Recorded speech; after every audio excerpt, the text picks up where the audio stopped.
What's up? I'm John Middlekauff, host of the GoLow podcast. You can find it below in the description. Also, you're watching this on the Volumes YouTube channel. Make sure you subscribe, share it with all your friends. I think the number one characteristic you can have as a leader in business is to be proactive and not reactive.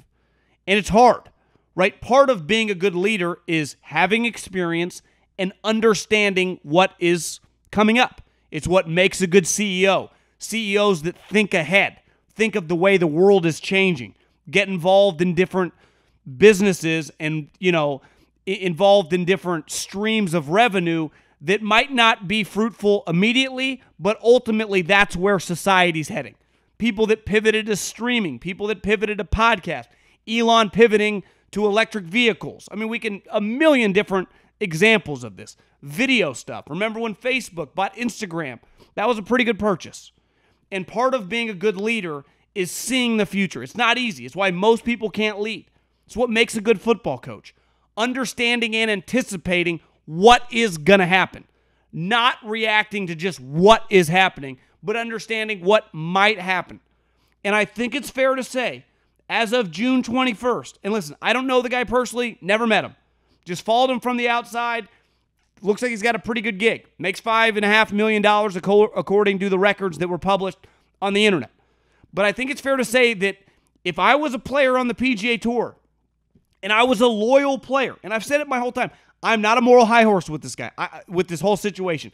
I don't blame any single person for leaving the tour, heading to LIV. I'm a 1099 guy. I haven't received a W-2 in almost a decade now. Since 2016, so maybe a little less than that. 7 years. I don't ever plan on receiving a W-2 unless it's from my own company. I like operating the way I do. I like hunting and gathering. I like the trenches of the business society. But I also, comes with that is my freedom. These guys have the freedom to do whatever they want.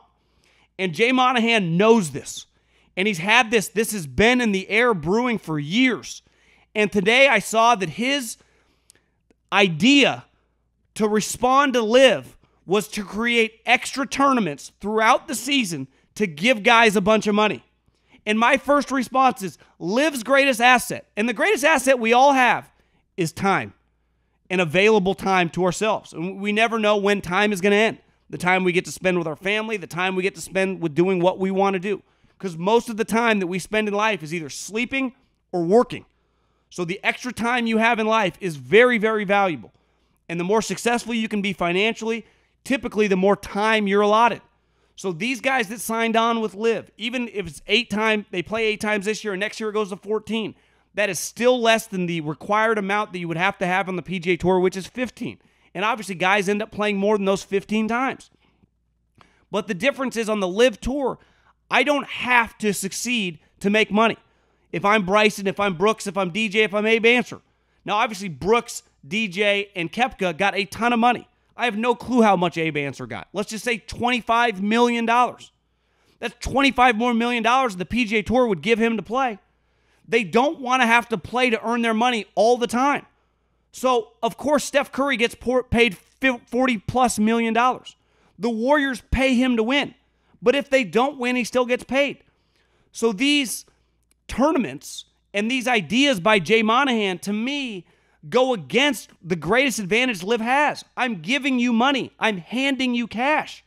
Because if I'm Rory McIlroy, if I'm Scotty Scheffler, if I'm Justin Thomas, if I'm Jordan Spieth, I earn the money for the tour all year long.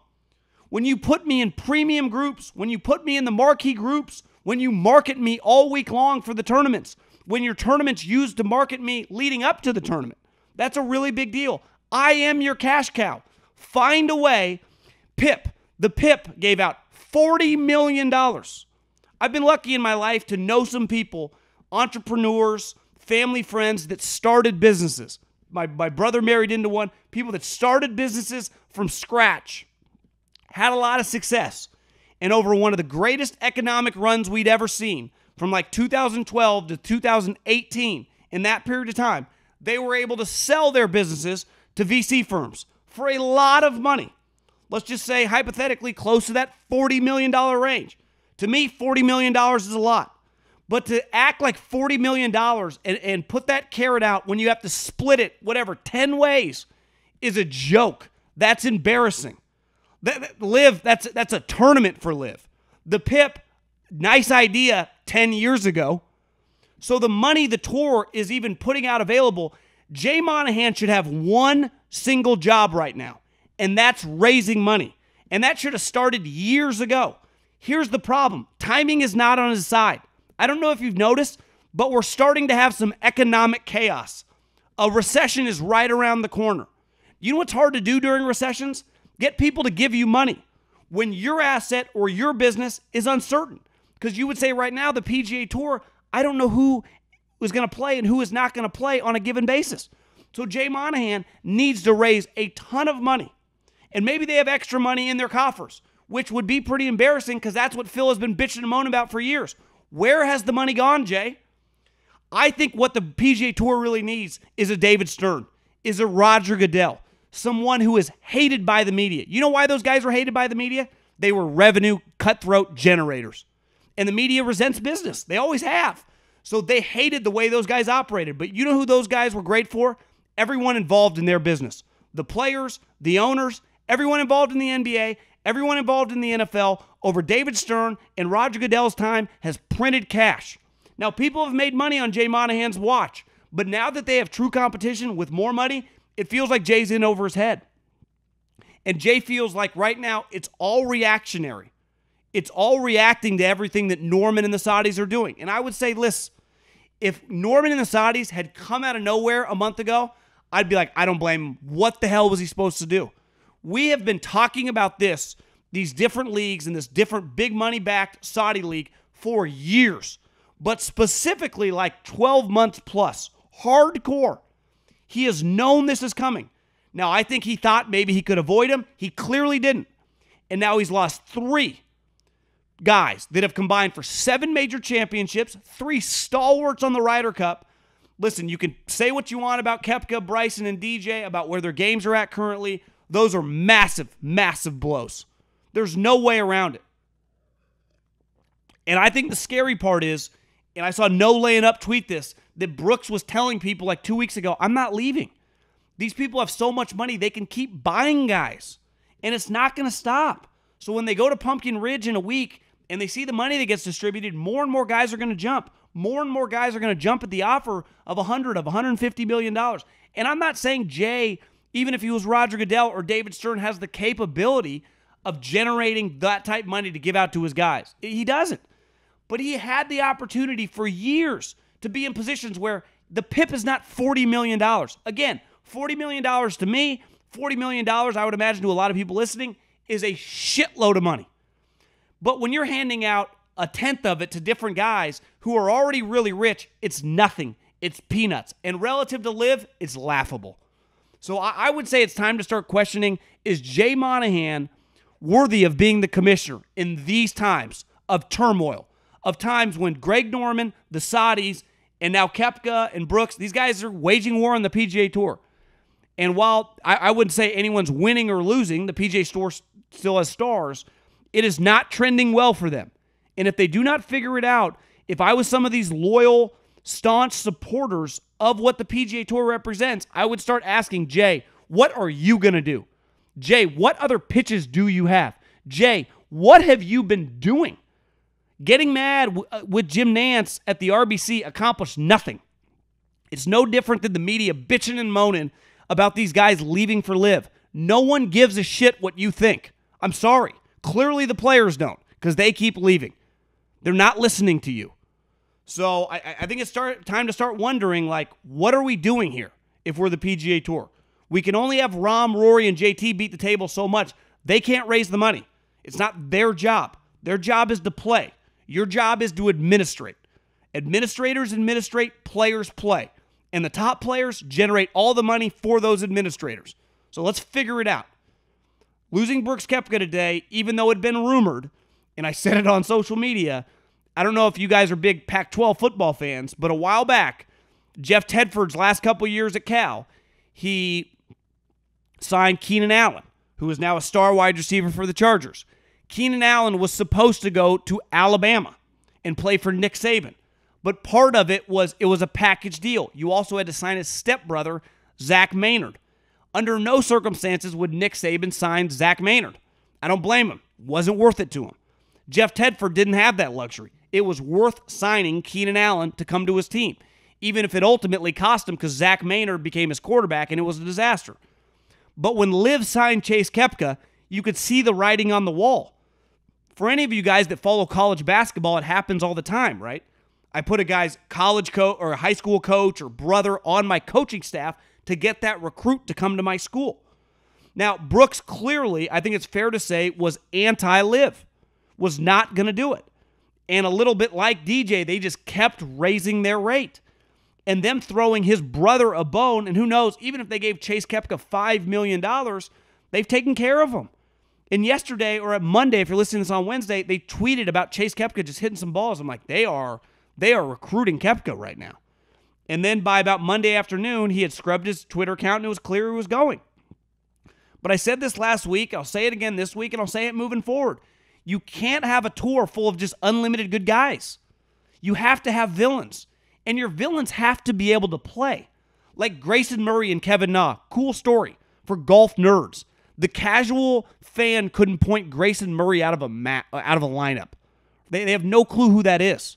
But Bryson and Brooks, regardless what you think about him, and most people have, like, especially with Bryson, a reaction when you say his name. Losing him is devastating. Losing Brooks Koepka is not good. You can't keep losing these guys. It's one thing to lose some of these old Euros. Like, I don't blame Ian Poulter, Lee Westwood, and Sergio Garcia. They weren't born in America. If the PGA Tour had been based in China or Korea or Russia or the Middle East, that's where they would have played their whole career. It just happened to be here. They didn't choose to. They were forced to live in America. But losing American stars is a big deal. And it's going to happen more and more. Even I saw Abe Ancer. I'm pretty sure he's born in Mexico. Like, I don't blame any of these guys. That's why I give Rahm credit. Like, he wasn't born here, but he loves it, and he's loyal to it. I understand JT and Jordan and Scotty Scheffler having a lot, and even Tiger having a lot of pride in the PGA Tour. I don't blame the Euros for bouncing, especially because their careers are basically over. But losing Koepka, you can't keep on the rate that they're losing guys. And Sobel told us last week that everyone at the U.S. Open basically said, when a guy says I'm not in, he might be in. And when a guy says I'm out, keep an eye on him. So you can't take any of these guys at face value. And honestly, given the amount of money, none of us, if you've never been offered $120 million, it's so easy for everyone on the outside to be like, oh, blood money. What happens when someone offered you $120 million? I saw Charles Barkley said he'd kill a relative for $200 million. What's my number? To LIV could own me. It'd probably be $20 million. I'd be gone. I don't know if I'd do it for $5 million. Not that I wouldn't take $5 million, but would it be worth it for everything? You could argue even 10. I have to start really thinking. You know, and again, like, I'm no moral high horse guy, but they could easily buy me. Just like most people listening, they could buy you too. Just like they're buying these guys. And it's why all these guys that have been adamant, things change, and things change fast. Like Greg Norman and the Saudis, Jay Monahan right now is lost at sea, and they're like Jaws circling him right now. Now, his boat is still erect and doesn't have any leaks, but it's a scary situation. It's a very, very scary situation if you're the PGA Tour. They have to be incredibly rattled. There's just no way around it. And again, back to what I said originally, I just put it on the commissioner. That's his job to administrate. It is Justin Thomas's job to shoot good golf scores. It's Rory's job to dial in his wedges. It is not their job to figure out how to raise money. They're doing a good enough job by winning tournaments and being in the top 10 of basically every tournament that matters. It's Jay Monahan's job. And right now, and again, I'm not holding him to the standard of raising Saudi money, but he better figure fucking something out and not $40 million PIP. Imagine like you do a $40 million PIP in the NFL or the NBA. You'd be laughed out of the room. And last but not least, it really hit me why I think Will Zalatoris, everyone calls him Willie Z, William Zalatoris, really resonates with us all. I think one thing we could all relate to, every single one of us, is failure. Whether you have been fired, whether you have been dumped, whether your business has gone bankrupt, whether you have failed a test. every single human, and some more than most, have failed. And they have failed at things that they have tried very, very hard to succeed at. When I've been fired in the NFL and I was fired in radio, and I took a lot of passion in both those things and tried to be a successful, ambitious, and do everything humanly possible to have success in those industries. Now, the best thing that ever happened to me is being fired and failing in those two industries. It's led me to where I'm at, and I wouldn't trade it for anything. And I've been dumped. It hurts. I would imagine a lot of people listening have had their heart broken. It's a very, it's something that happens to most people at some time in your life. Maybe when you're 15, maybe when you're 25, maybe when you're 50. But most people can have that happen. And I think anyone that has lost something or failed at something that they wanted really badly can relate to that pain. And I think when you watch Will Zalatoris constantly fail and get so close in these enormous tournaments, he's now a 3-time major runner-up. He lost in the last 2 tournaments in a playoff to Justin Thomas and on the last hole to Matt Fitzpatrick. You literally can't get any closer. The only way he could have got closer on Sunday if that ball would have lipped out. It literally smoked the edge. And I think we watch this guy and go, this guy's resiliency, because I think the thing we all respect is I wouldn't trade my failures in life for anything. You hear all these cliches when you're young, like you don't learn through success, you learn through failure. It couldn't be any truer. But the only time you learn is going through the tough times. And when you go through the tough times, it makes you realize either how bad you want something or how bad you don't want something. And if you really want it, you even work harder.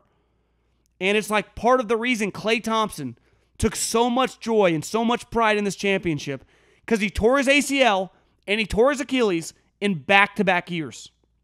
Will Zalatoris is so good at golf, it's stupid. If you're listening to this, you're probably a golf fan. We've all been watching majors. We've seen a lot of guys sniff a major here and there. A lot of guys have had their moments.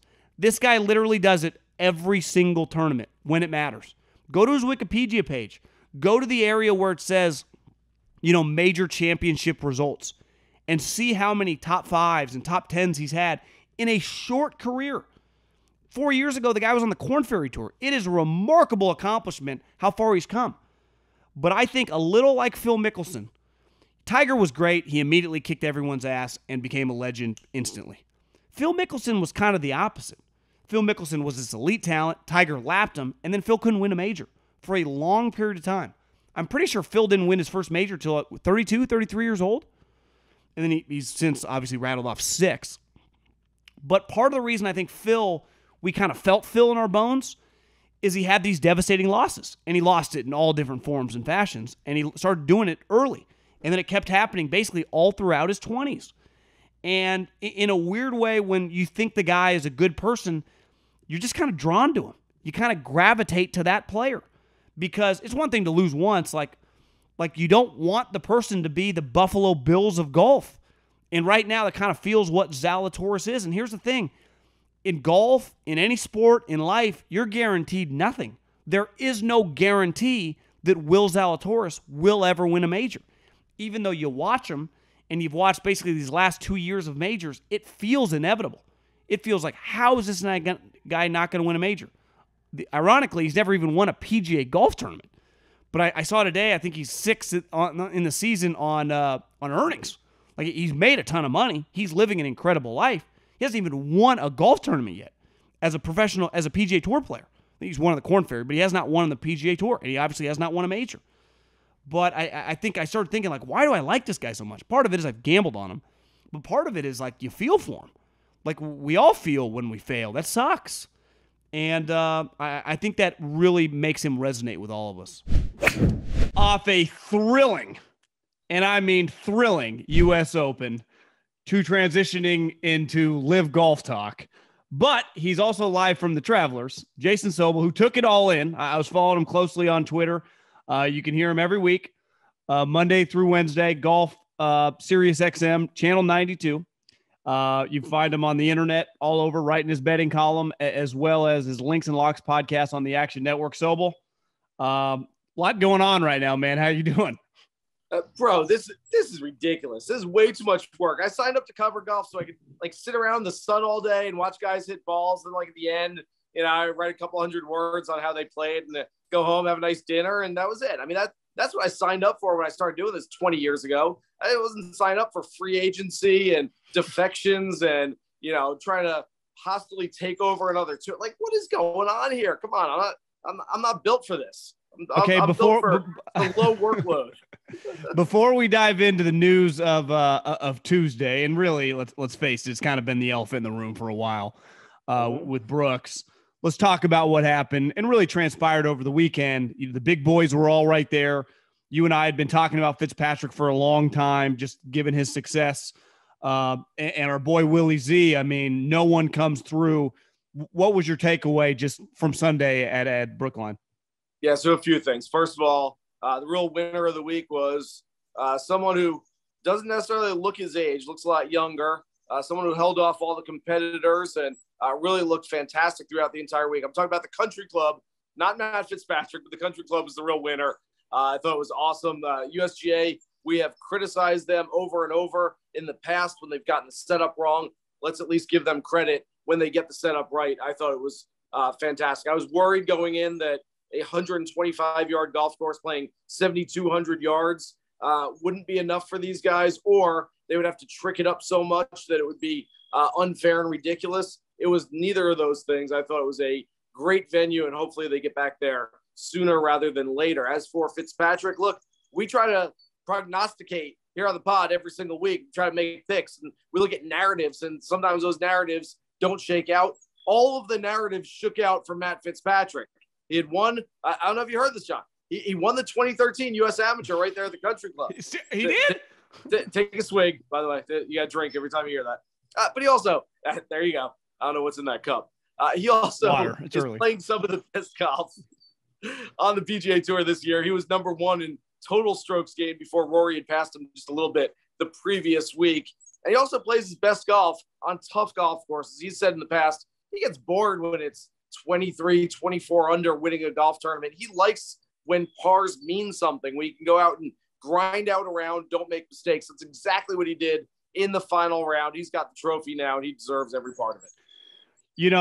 Part of this game that we love, there's an element of randomness and luck, probably more than any of the major sports beside maybe baseball, right? With a ball coming into play or not. Yeah. That both their tee shots on 15, it felt like that's when the tournament. I mean, one guy barely misses in Zalatoris and he's in the deep rough. The other guy kind of goes, Phil Tiger sprays it to where the patrons are sitting or standing and gets a way better lie, even though he was farther back and had a pretty easy shot. And to me, that's looking back where I know Zalatoris had a chance to win it push it into extra holes on 18, but that was that was a 2-shot swing with 4 holes to go. I mean, that's pretty big in major championships, right? Yeah, but you've got to take advantage of those breaks as well.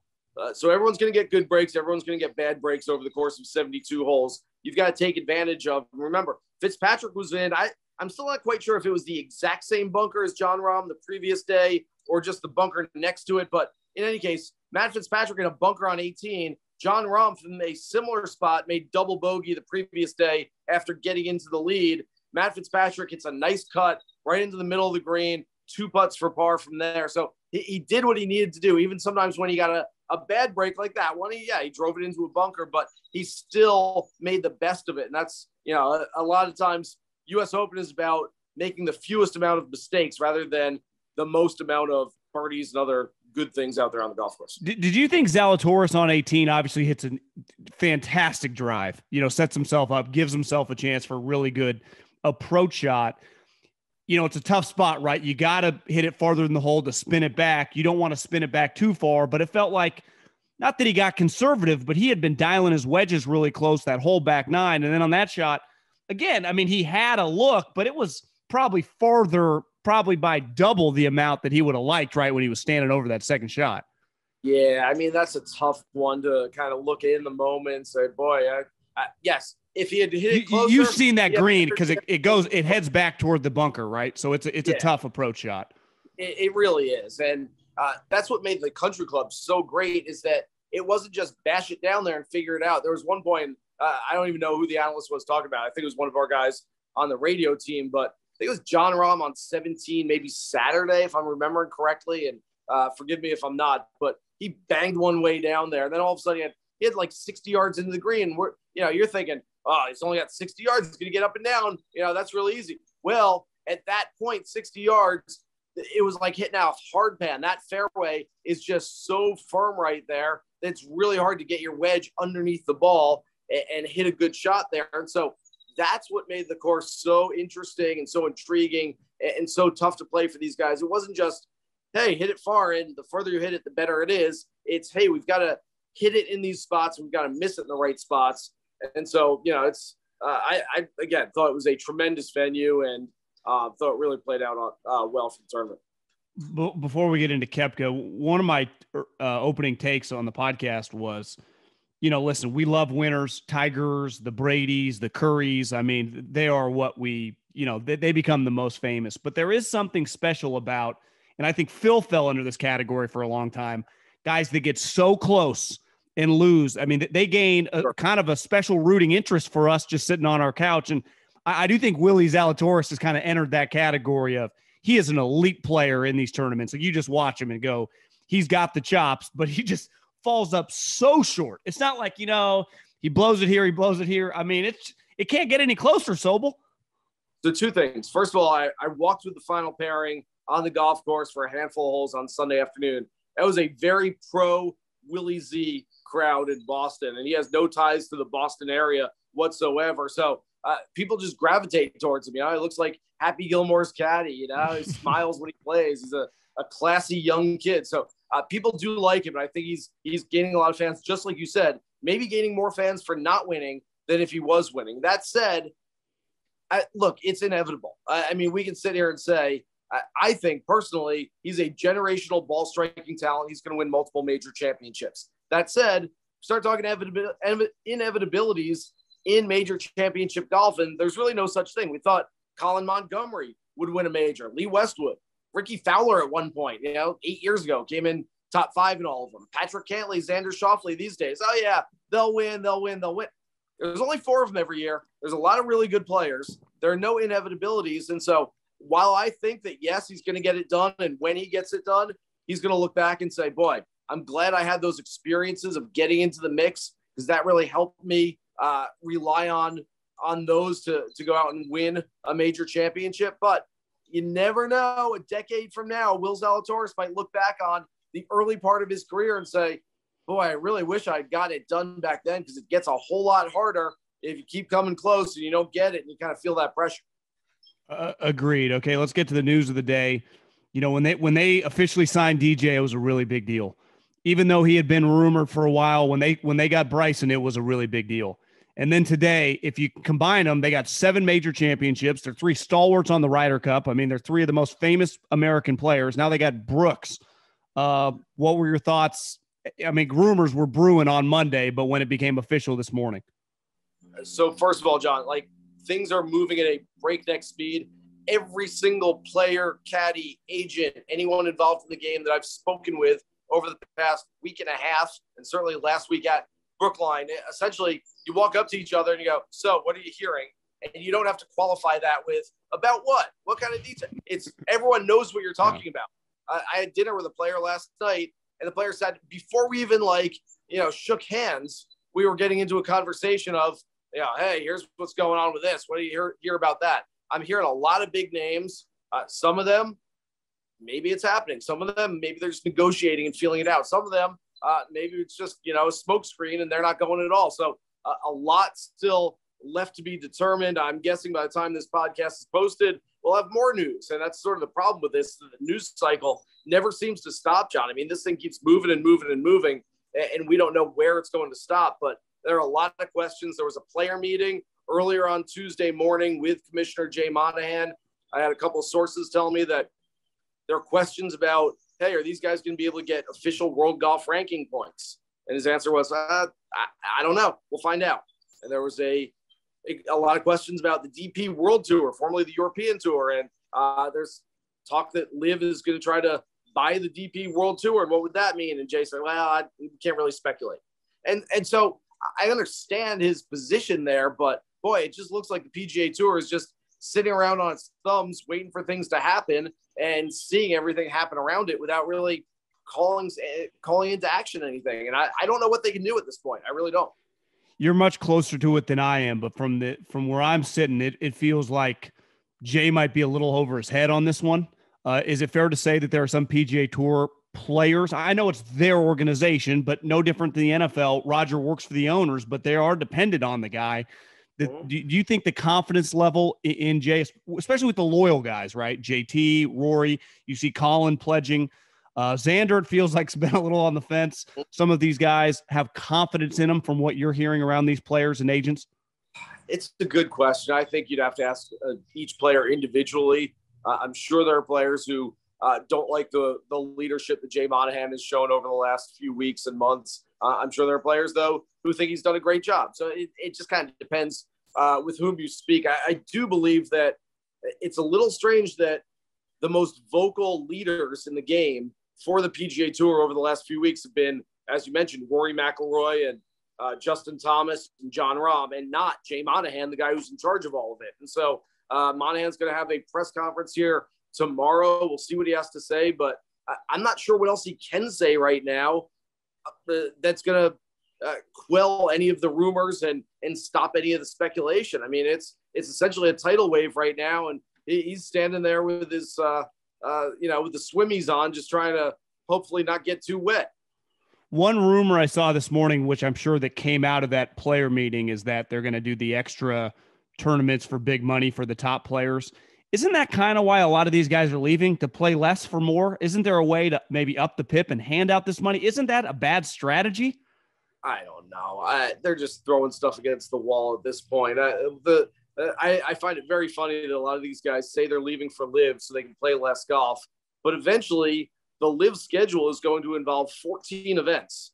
And so you can't skip those. Unlike the PGA Tour where you can pick and choose, you essentially, if you've signed up, you kind of have to play. I don't know if you get a doctor's note if you're not feeling great, but you have to play 14 events. And if they do indeed get world ranking points and you qualify for major championships, now you're looking at 18 events. That's as much or more than most of these guys want to play. So the whole I want to play less, so I'm going over to the LIV Tour for quality of life. That doesn't really ring true. I don't believe that at all. What's the minimum for a PGA Tour player that's 15. not like 15? Would you say, and so is it fair to say the average guy, the top guys, play somewhere between 16 to the low 20s? Yes. Yeah, exactly. So really, if they go, if LIV goes between 14 to 18 over these next several years, which they're only going to go more, it's not going to be that much different. They just get more guaranteed money, right? No, same thing. But don't sit here and tell us, I want to play less golf. I want to spend more time with my family. I want to kind of have a better life for myself and then go out to the LIV Tour. And I get it. It's only 8 events this year, and it's not much golf, and you can kind of take part of the year off. But starting next year, they're looking at, I think, 12 events, and by 2024, 14 events. And so you're essentially playing the full schedule.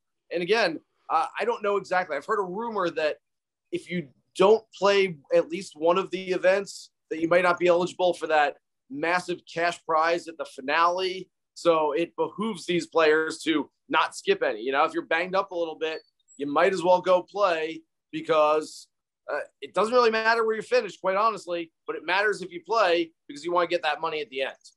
It feels like DJ is well-liked and gets along with everyone, but is it fair to say that obviously Bryson, Patrick Reed, and even maybe Koepka, it's not like there are going to be that many guys on tour that are going to be like losing sleep over these guys leaving?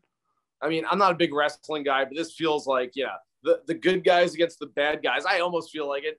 I get it. The PGA Tour is not doing any business with LIV anytime soon. LIV's not doing any business with the PGA Tour, but in a perfect world with what we have right now, maybe we just all right, well, let's get 6 events a year where essentially we play like a Ryder Cup where us against you, good versus bad, and go against each other. And maybe that's the way you save golf. I don't even know how you do this, and I don't know who's going to blink first. Essentially, it'd be a big game of chicken, and it would take them coming together and eating some crow and trying to figure this out. But for the good of the game, for the good of the consumer, that might be the best thing moving forward. I don't know. I don't have answers. You and I are recording this on Tuesday morning. Do you know if Koepka was in that meeting this morning? I would imagine not. Yeah. I saw you tweeting. Do you expect him to play this weekend? No, not really. But he also, I don't know. I haven't checked my phone in 5 minutes. Maybe he's not in the field anymore. Literally, I can't look away from my phone because something else will happen at some point. As of when we're speaking right now, midday Tuesday, I believe he is still in the field. They can't kick him out of the field because he hasn't yet played for LIV. Even if he signs a contract with LIV, remember, PGA Tour only suspended players after they hit their first tee shot at the first LIV event a couple of weeks ago. And so he, in theory, could go play the Travelers Championship this week and then go play the LIV event next week. Do you think Jay had something to do with this field? Because it does feel just on paper like it's better than usual. Is it just because the logistics to where the U.S. Open was? I think Jay had something to do with the RBC Canadian Open field a few weeks ago. I think they talked to a few of those big names and said, look, we can't have what looks essentially like a worse field than the LIV event in London. So I think, Rory's the defending champ there, but they got JT and Scheffler and Burns to go play there. And I think that helped. This week, I tell you what, Andy Bissett, Nathan Grube, the guys that run Travelers, do an awesome job every year. These guys have been coming for a while now. And so this isn't really anything new, especially when the U.S. Open is, just an hour and a half down the road. It's not a bad trip for these guys. So this is kind of what they do every year. This turned into a really good event on the PGA Tour. Well, I saw the guy that you picked to win. It had me smiling, and I already placed a very, very large wager on him, the top 10. Let's go. The only thing I'm a little nervous about the guy, he's elite. I mean, at one point in time, I'm looking up Saturday, kicking myself that I didn't put a top 10 on Davis Riley in the U.S. Open.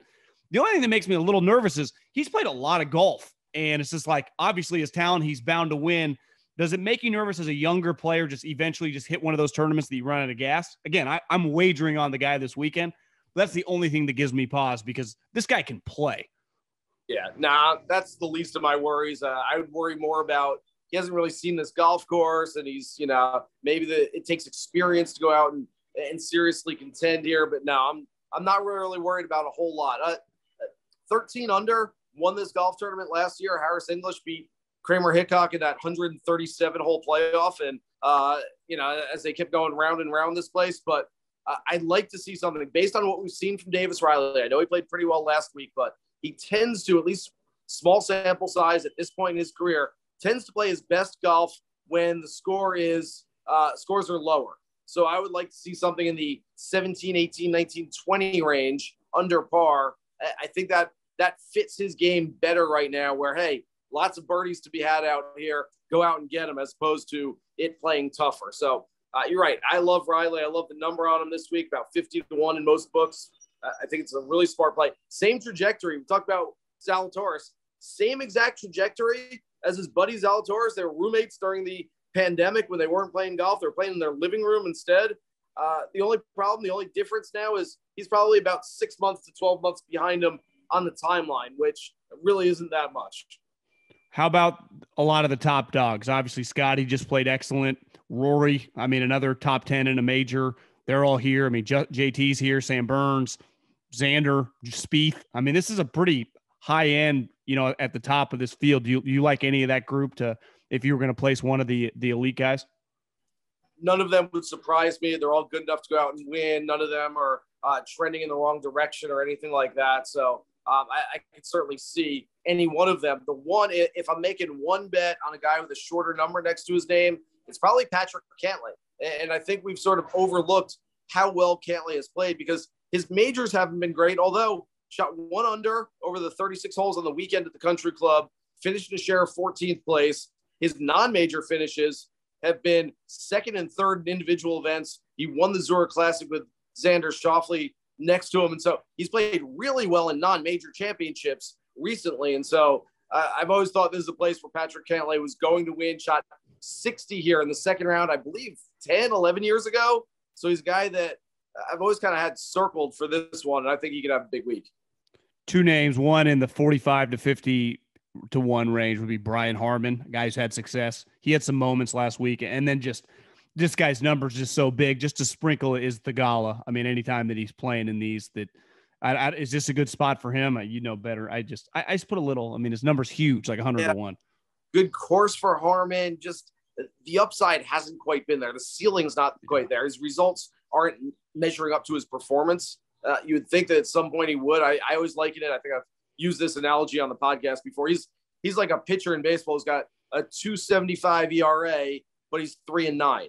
And so you're like, at some point, the wins are going to come because he's pitching well enough to get those wins. But I like Harman for a top 10 this week, top 20 if you want to be a little more conservative.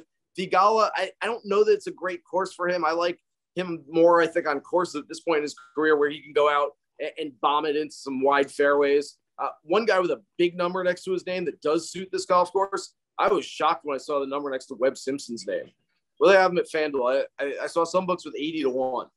Yeah, 70-1. Yeah. I would take at least a little of that. I know he's not playing his best golf right now, but the guy knows how to win equity. Yeah, there's win equity there. There's value. Get you out of here on this. I mean, I already had a JT bet for St. Andrews. Watching the weekend and just watching Hideki, I mean, he's just got every shot in the bag. I might have sprinkled a little bit on him for St. Andrews just because his number, some of these guys, Rory's like 9-1. I got him like 30-1. Is there anything that you noticed Saturday and Sunday, either with big dogs or maybe the middle tier guys for St. Andrews you went, I'm going to keep an eye on this guy over the next month? Hideki hits such a high ball. And look, it was windy on Saturday and he played really well. It was Saturday or Sunday. It was the 3-wood, I think, stinger on like 15 or 16 that I was like, okay, Hideki's got some shots in the bag. Yeah. I mean, I don't love him usually in tougher conditions. I like Hideki in more dome kind of golf. But yeah, I can see it. I think they are going to absolutely tear up St. Andrews. If we don't get 45-mile-an-hour winds and sideways rain, these guys are going to shoot 63s and 64s like it's no big deal at that golf course. The guy I like, look, it's chalky. It's the favorite on the board right now, but Rory McIlroy is going to play ridiculous golf there. He might not win, but he is going to make a ton of – I would bet – the bet I'd make right now, if you're not betting Rory to win the event, and I don't even know if you could find this bet, but Rory to make the most birdies in the field for the Open Championship in a few weeks, I think is a really smart play because I just see him going out there and might make some mistakes, but he's going to make a lot of red numbers on the card. So I like him. Other than that, again, look at that birdie average on the PGA Tour. Look at the guys who aren't afraid to fill it up, the guys who proverbially aren't afraid to go low. And so I think that's who we're going to see on the leaderboard. Like I said, unless the weather comes through and we get 2 over winning the golf tournament because you can't see straight with the rain going right into your face. To me, if you can find Rory, and it might be hard at the time, just plus odds to top 10, 1-1 or even like minus 110, that feels like a lock, doesn't it? Absolutely. I mean, the guy's had a hell of a year. Well, so is Scotty Scheffler, which feels like he's already locked in the Player of the Year. Is it fair to say? I can see. Somebody's got to go on a roll. Somebody wins the Open. Look, and the FedEx. Patrick or Justin Thomas wins at St. Andrews. They've got Player of the Year. Yeah. So for that, that's at least the very start of that conversation. Well, the one thing Scotty Scheffler has, he's already made $12 million, I saw. And obviously when you're the number one player going in the FedEx, he could rack up, basically Clay Thompson, like season salary wise. I was talking to a player earlier today and we're talking about the LIV. And I said, you know what? The play might be, instead of looking for a big contract from LIV, stay on the PGA Tour, beat 8 other guys in the FedEx Cup, the 8 guys who are left playing the PGA Tour, and you win $15 million. Bingo. That's a good strategy. Well, thanks. Yeah. Enjoy the Travelers, and let's go Davis Riley, baby. All right, all in. Take it easy, Sobel. Thanks, bud.